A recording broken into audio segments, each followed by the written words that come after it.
Assalamualaikum warahmatullahi wabarakatuh.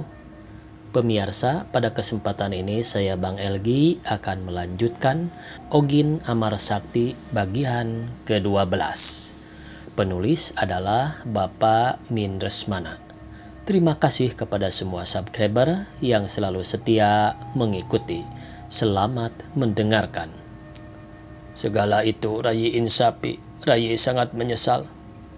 Sekarang bermaaf-maaflah dengan Prameswari agar segalanya pulih kembali. Dewi Lasmaya bersujud di hadapan Baginda Mahrup yang menyambutnya dengan gembira dan penuh mesra. Hadirin ikut terharu menyaksikan pertemuan itu.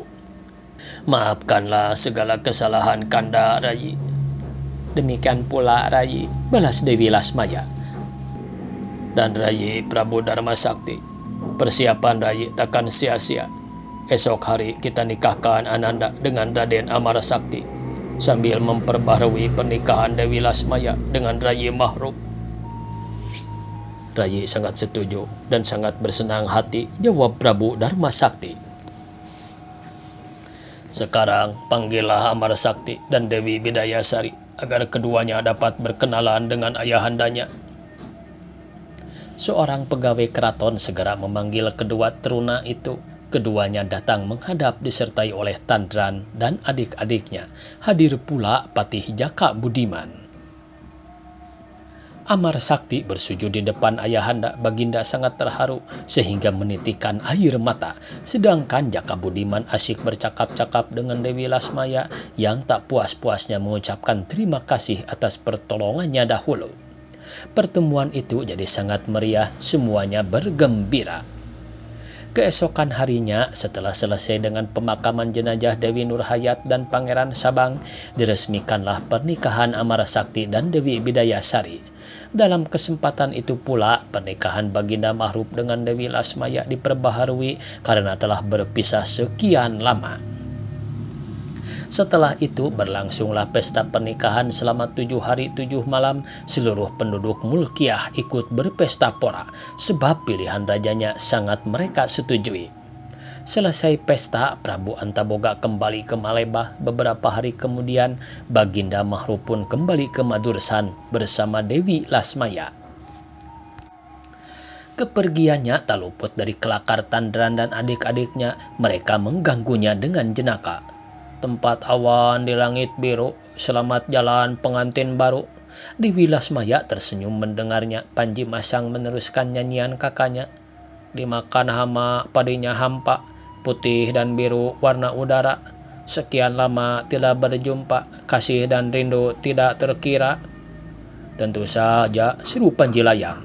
Meski biru yang tinggal biru, takkan sehitam warna jelaga. Meski rindu yang tinggal rindu, jangan lupa kami bertiga. Mana mungkin ibu melupakan kalian anakku, kata Dewi Lasmaya sambil melambaikan tangan dari keretanya. Selang beberapa hari dari selesainya pesta, bangunan-bangunan darurat berpancangan di sekitar istana Mulkiah. Manakala orang Mulkiah sedang berpesta, beribu-ribu orang dari berbagai negara sibuk mendirikan bangunan itu. Bangunan itu bertiang bambu, beratap lalang atau jerami, dan dibuat sederhana sekali. Begitu banyak orang yang mengerjakannya sehingga dalam waktu yang singkat selesailah bangunan-bangunan itu. Bangunan darurat itu berisi beribu-ribu prajurit pilihan dari beberapa negara. Mereka telah bertekad untuk bertempur. Sejak turun dari rumah masing-masing telah bersumpah untuk berbakti kepada raja dan negaranya masing-masing. Mengapa mereka akan mengangkat senjata? Soalnya tiada lain. Dengan ditikahkannya Amar Sakti kepada Dewi Bidayasari, mereka merasa dihinakan dan penghinaan itu akan dibalasnya dengan kekuatan senjata. Mereka berasal dari puluhan negara yang raja atau putra mahkotanya pernah melamar Dewi Bidayasari, tetapi tidak mendapat jawaban yang tegas. Ketika mereka mengetahui bahwa Dewi Bidayasari akan ditikahkan dengan Amar Sakti, mereka merasa sepenanggungan dan bersatu padu untuk menggempur Mulkiah. Itulah sebabnya mereka membuat bangunan darurat di sekitar istana yang akan dipergunakannya sebagai pangkal penyerangan bila waktunya telah tiba. Tidak semua raja yang pernah melamar menaruh dendam, tetapi raja-raja yang berkumpul dekat istana Mulkiah itu adalah raja yang gagah berani, berhiaskan kesaktian, berbekalkan kekebalan. Mereka merasa yakin bahwa pertahanan negeri Mulkiah takkan seberapa kuat dan dapat dihancurkan dalam sekejap saja. "Aku pikir," kata Prabu Sengit, "karena di sini banyak air, negeri Mulkiah ini baiklah kita jadikan sawah saja nanti." "Itu benar," tugas Prabu Yajid. "Rabuknya adalah bangkai orang-orang Mulkiah. Menurut pendapat saya, lebih baik dijadikan danau. Airnya adalah darah mereka," kata Yuda Sekin dengan pongahnya. Mereka tertawa terbahak-bahak mendengar kesanggupan masing-masing yang demikian hebatnya. Begitulah mereka telah sangat yakin akan kemenangan yang akan diperolehnya dalam peperangan nanti. Patih Abdul Majid bersiul-siul sambil menimbang-nimbang gobangnya. Demang Singanaga asik dengan anak panahnya, sedangkan beberapa prajurit mencoba kepandaiannya menombak dengan melemparkan tombak masing-masing ke arah buah kelapa yang bergantung pada pohonnya yang tinggi. Tidak kepalang tanggung buah kelapa itu berjatuhan bagaikan hujan beserta angin. Di tegalan-tegalan beratus-ratus prajurit berlatih menunggang kuda sehingga debunya menggelapkan pemandangan. Dalam pada itu di keraton Mulkiah terjadi sesuatu yang menggemparkan. Emban-emban serta pengawal-pengawal yang masih letih sehabis pesta terkejut bukan kepalang manakala diketahuinya bahwa Dewi Bidayasari tiada di tempatnya. Tidak seorang pun melihat sang Dewi pergi, begitu pula Amarasakti suaminya. Amarasakti tidak berpikir lama-lama. Bersama Tandran dan adik-adiknya berangkatlah ia mencari Dewi Bidayasari. Entah kemana akan dicari sebab pencurinya tak meninggalkan secuil tapak pun. Dan ketika itulah ketika Amarasakti pergi mencari istrinya, Prabu Darmasakti menerima surat ancaman dari Prabu Sengit. Dalam surat yang ditulis dengan darah itu disebutkan bahwa jika dalam tempo 3 hari Dewi Bidayasari tidak diantarkan ke pesanggerahan orang Mulkiah, jangan mengharap hidup lebih lama lagi. Baginda bingung bukan kepalang. Amarasakti yang dijadikannya andalan sedang tiada, sedangkan ancaman itu begitu kerasnya dan pasti dilaksanakan bila keinginannya tak dipenuhi. Untunglah para prajurit Mulkiah tidak kehilangan keberanian. Mereka bertekad kalaupun Mulkiah mesti hancur, kehancuran itu haruslah didahului oleh gugurnya para pahlawan Mulkiah. Baginda sangat gembira karenanya dan Mulkiah pun bersiap-siaplah. Hari amat panasnya ketika Ogin berteduh di bawah sebatang pohon yang rindang. Sudah berhari-hari ia mencari Dewi Bidayasari. Belum ada sesuatu keterangan pun yang membesarkan hatinya ketika itu. Ogin bersama Tandran dan adik-adiknya berteduh di sekitar alun-alun suatu negara. Tiba-tiba datanglah seorang lelaki berjalan tergesa-gesa. Melihat Ogin beserta ketiga binatang itu, lelaki itu berhenti sambil memperhatikan keadaan sekeliling. "Jang, apakah binatang itu punyamu?" "Benar, Kang." "Hus, apa Kang? Aku patih negeri ini." "Negeri apa?" "Negeri ini bernama Kawistana." "Dan juragan patihnya?" Nah begitu caramu memanggilku. Binatang ini punyamu ketiga-tiganya?" "Betul, juragan." "Dapatkah binatang-binatang ini berbicara?" "Ah, juragan, mana mungkin binatang berbicara." "Mungkin saja aku disuruh Baginda mencari kera, kucing, dan tiung yang dapat berbicara." "Untuk apa, juragan?" "Sang putri memintanya. Katanya rela ditikah oleh Baginda asal ditemani oleh kera, kucing, dan tiung yang dapat berbicara." "Putri itu dari mana, juragan?" "Dari Mulkiah." "Benar?" "Hus, aku sendiri yang mencurinya," bisik Patih. "Untung juragan tidak tertangkap. Mereka masih letih. Tidurnya nyenyak seperti mayat saja layaknya. Juga si Amarasakti tolol itu." "Saya mau ikut, Gan," kata Tandran tiba-tiba. "Hah? Kau dapat berbicara?" "Saya pun dapat," kata Masang. "Kau juga? Waduh." "Saya tak usah ditanya lagi," kata Layang. Patih itu tampak amat gembira. "Mari Jang, kita ke keraton," ajaknya sambil memegang tangan Ogin. Ogin mengikuti Patih itu ke keraton. Di hadapan Prabu Jaya Sakilan, Panca Tandran bertutur amat hormatnya. "Kami mengaturkan sembah kepada Gusti yang mulia." "Hahaha, kukiranya olok-olok. Nyatanya benar-benar kau dapat berbicara. Kuterima sembahmu." "Hamba Panca Tandran." "Ya Tandran." "Hamba Panji Masang dan ini Panji Layang." Bagus namamu. Itu anak hitam, siapa namamu?" "Hamba Ogin." "Baiklah Ogin, aku sangat gembira sebab apa yang diminta Dewiku telah ada di depanku ini. Aku minta kerelaanmu agar ketiga binatang ini ditinggalkan di sini.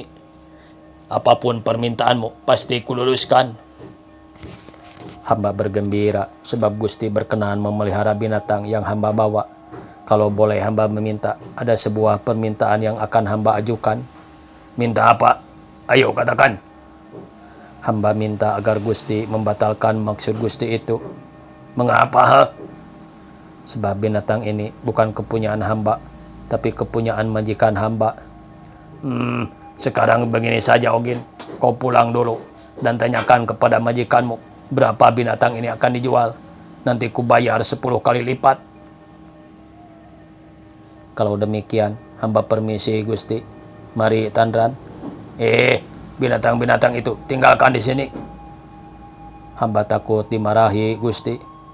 Ogin pergi dari keraton, tapi tidak pulang, melainkan bersembunyi di belakang kaputren.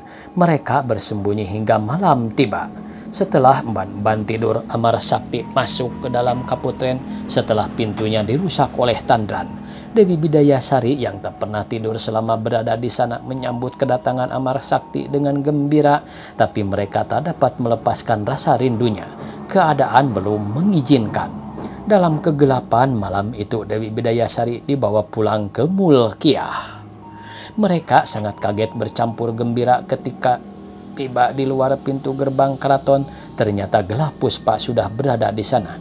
Kuda itu segera merendahkan badannya agar Dewi Bidayasari tak sukar menungganginya. Tak lama kemudian Gelah Puspa telah lari sekencang-kencangnya dengan Amar Sakti dan Dewi Bidayasari di punggungnya. Tandran dan adik-adiknya berpegang kuat-kuat agar tidak jatuh. Matahari belum begitu tinggi ketika Amar Sakti tiba di Mulkiah. Ketika hampir sampai ke istana, terdengarlah suara orang bersorak-sorai sangat gaduhnya. Kadang-kadang terdengar pula jerit kesakitan. Suara itu adalah suara mereka yang sedang berperang. Hari itu adalah hari kedua Mulkiah diserang oleh musuh-musuh yang telah bersiap-siap sejak Mulkiah dalam keadaan pesta. Prajurit Mulkiah bertahan habis-habisan, sangat banyak korban yang jatuh, tetapi pihak musuh pun tidak sedikit pula kerugiannya. Hanyalah Prabu Sengit yang masih mengamuk membabi buta. Dengan menunggangi Gelah Puspa, Amar Sakti menerjunkan diri dalam peperangan itu. Prajurit Mulkiah menyala lagi semangatnya bagai api tersiram minyak. Prajurit-prajurit musuh kewalahan menghadapi lawan baru ini. Sekali sepak, Gelah Puspa dapat menewaskan 2 prajurit musuh. Sedangkan Panji Layang mematuki mata musuhnya sehingga mereka tak dapat bergerak dengan leluasa. Sedangkan Panji Masang bagaikan seekor macan kecil amat galak dan menakutkan, sehingga cerai-berailah pasukan musuh Mulkiah. Tinggallah Prabu Sengit menyerang seorang diri. Penuh nafsu, Prabu Sengit menyerang Amar Sakti, tapi Gelah Puspa tidak kalah cepat. Belum lagi Prabu Sengit mendekat, kakinya telah berhasil mementalkan tubuh Prabu Sengit yang menyerang dengan gegabah. Prabu Sengit jatuh di depan kerumunan prajurit Mulkiah yang segera melemparkannya kembali kepada Amar Sakti. Prabu Sengit tidaklah punya kesempatan untuk melawan, tenaganya keburu habis. Akhirnya dengan satu pukulan Raja Dimaya, berakhirlah riwayat Prabu Sengit, rubuh tak berkutik lagi. Perang itu pun selesai, Mulkiah aman kembali. Seolah-olah ada sesuatu yang Dinda pikirkan. Akhir-akhir ini Dinda sering termenung-menung, kata Amarah Sakti kepada istrinya di suatu hari. Dinda merasa kehilangan sesuatu. Apakah gerangan? Telah sekian lama Dinda tidak melihat si Ogin. Kemanakah ia? Sayangkah Dinda kepadanya? Tentu saja ia orang baik. Di balik kehitaman kulitnya tersembunyi budi pekerti yang amat mulia. Dan sayangkah Dinda kepada Kanda? Tersenyum dulu, barulah Dewi Bidayasari menjawab. Perlukah hal itu dinyatakan dengan kata-kata? Baiklah, Dinda bisa menyayangi Ogin dan Kanda sekaligus, tapi takkan dapat memiliki kedua-duanya. Mengapa, Kanda? Kalau Ogin ada, Kanda tiada, dan sebaliknya. Dewi Bidayasari tersenyum penuh pengertian. Kalau demikian halnya, Dinda tidak khawatir melepas si Ogin pergi. Keduanya bersenyuman dan kereta yang membawanya terus melaju menuju negeri Madursan. Tamat pemirsa. Cimaung, Januari 1972. Demikianlah cerita Ogin Amarah Sakti. Mudah-mudahan malam besok saya Bang Elgi bisa membawakan cerita yang lainnya. Wassalamualaikum warahmatullahi wabarakatuh.